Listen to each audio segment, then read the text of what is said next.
In today's video, I'm going to teach you how to add a new email address to Kit, formerly known as ConvertKit. This is really useful if you want to send emails from a different address, like switching from a personal inbox to a branded one, or adding a new team member as a sender.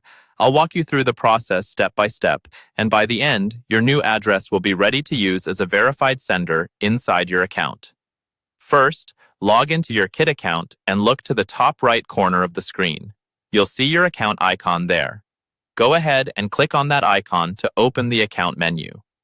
From the drop-down that appears, choose the option labeled Settings. This is where Kit keeps all of the controls for your account configuration, including email-related options. Once you're on the Settings page, take a look at the menu on the left-hand side. In that sidebar, click on the section labeled Email. This will bring you to the area where you can manage your sending details and, importantly, your list of approved email addresses. On the email settings page, scroll until you see the section called Email Addresses. This is where all of your existing sender addresses are listed. To add a new one, click the button or link that says Add a New Address. This opens a small form where you'll define exactly what you want that new sender identity to look like. You'll now be prompted to enter a name and an email address.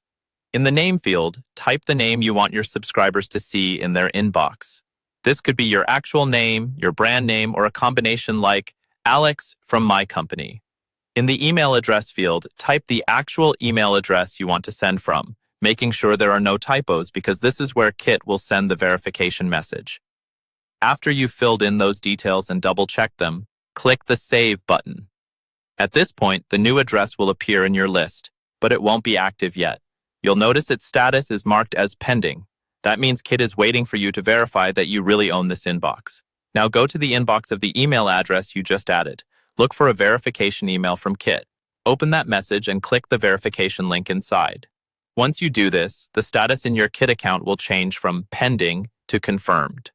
When you see that confirmed status, your new email address is fully ready to use as a sender in your broadcasts, sequences, and other email campaigns.